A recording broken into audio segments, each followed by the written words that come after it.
Peut-on croire les médias? Beaucoup ne font pas confiance à ce qu'ils lisent ou entendent dans les médias.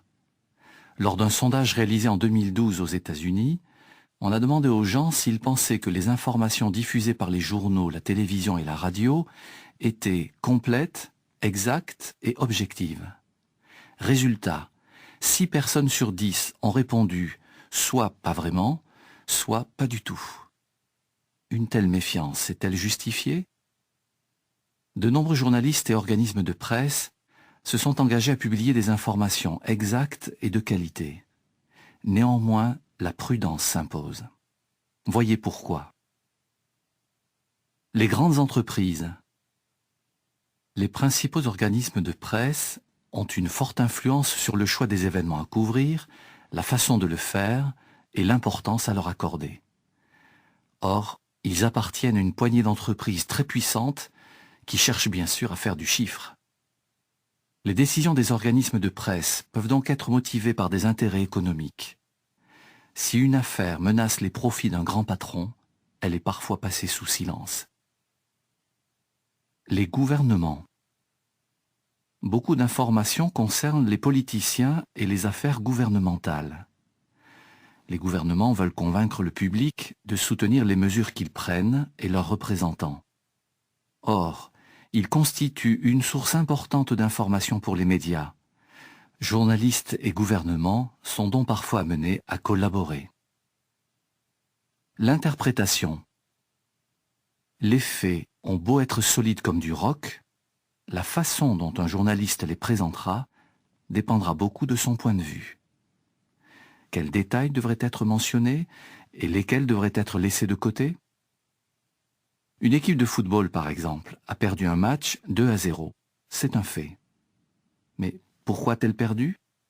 C'est une autre histoire que le journaliste peut raconter de bien des manières. La publicité. Dans la plupart des pays, les organismes de presse doivent gagner de l'argent pour survivre, et leurs revenus proviennent pour une large part de la publicité. Aux États-Unis, cette part est de 50 à 60% pour les revues, de 80% pour les journaux et de 100% pour les chaînes de télévision et de radio privées. On le comprend, les marques ne vont pas financer des émissions qui présentent sous un mauvais jour leurs produits ou leur politique d'entreprise. Si elles n'aiment pas ce qu'un organisme de presse publie, elles peuvent en utiliser un autre pour diffuser leur publicité. Sachant cela, le directeur de la rédaction fera peut-être l'impasse sur des informations gênantes pour ses marques. La malhonnêteté. Tous les journalistes ne sont pas honnêtes. Certains fabriquent leurs histoires. Il y a quelques années, par exemple, un journaliste japonais a voulu montrer, preuves à l'appui, que les plongeurs abîmaient le corail à Okinawa.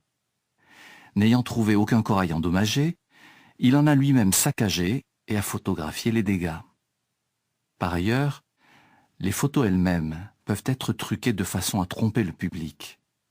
Les logiciels de retouche sont devenus très performants et certains trucages sont presque impossibles à déceler.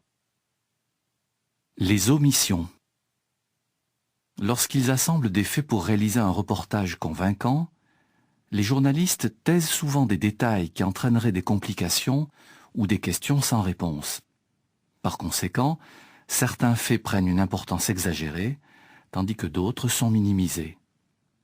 Et comme présentateurs et journalistes doivent parfois parler d'un sujet complexe en 1 minute ou 2, d'importants détails peuvent tomber aux oubliettes.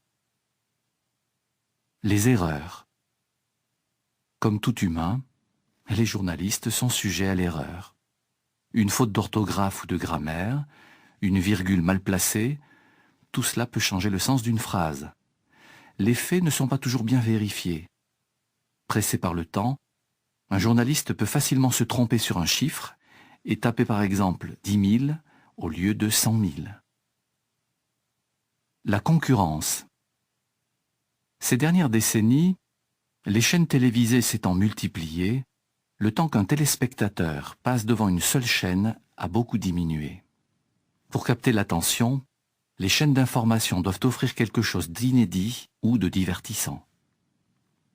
À ce propos, le livre Parti pris médiatique constate « Les journaux télévisés sont devenus de véritables films, avec des images sélectionnées pour choquer ou séduire, et des textes réduits pour coller au temps de concentration toujours plus réduit du téléspectateur. » Les idées fausses. Rapporter des faits avec exactitude n'est pas aussi simple qu'on pourrait le croire. Ce qui semble être un fait aujourd'hui n'en sera peut-être pas un demain. La Terre, par exemple, était autrefois considérée comme le centre de notre système solaire. Nous savons aujourd'hui qu'elle tourne autour du Soleil. Un équilibre à trouver.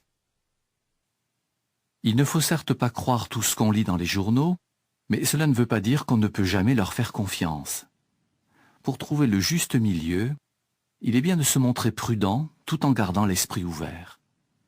La Bible dit « L'oreille n'éprouve-t-elle pas les paroles comme le palais goûte la nourriture » Job 12, verset 11. Voici quelques indices qui vous aideront à éprouver les paroles que vous entendez et lisez. L'émetteur. L'information provient-elle d'une personne ou d'un organisme fiable? L'émission ou la publication est-elle sérieuse ou fait-elle dans le sensationnel? Qui finance l'organisme de presse? Les sources.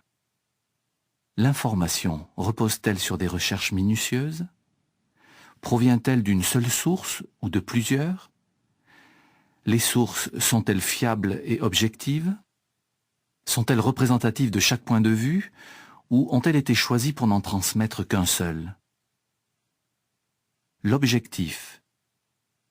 Demandez-vous, le reportage est-il surtout destiné à informer ou à divertir?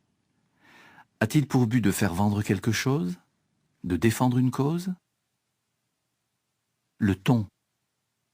Lorsqu'une information est donnée sur un ton virulent, méprisant ou très critique, cela laisse entendre qu'il s'agit plus d'une attaque que d'un exposé objectif des faits. La cohérence. L'article concorde-t-il avec d'autres articles qui parlent du même événement? Si vous relevez des contradictions, méfiez-vous. Le facteur temps.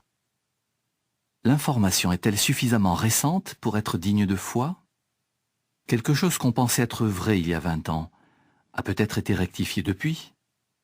À l'inverse, s'il s'agit d'une nouvelle de dernière minute, l'information peut être incomplète.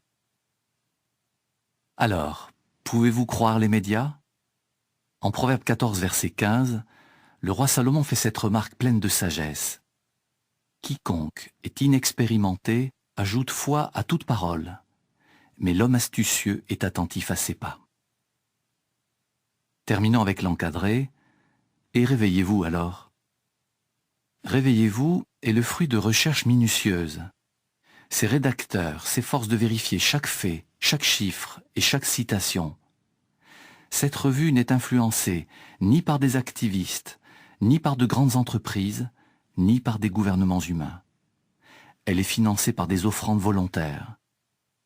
Ces éditeurs sont convaincus que la Bible est la parole de Dieu et qu'elle est digne de confiance. Trouvez d'autres réponses à des questions bibliques sur www.jw.org. Fin de l'article.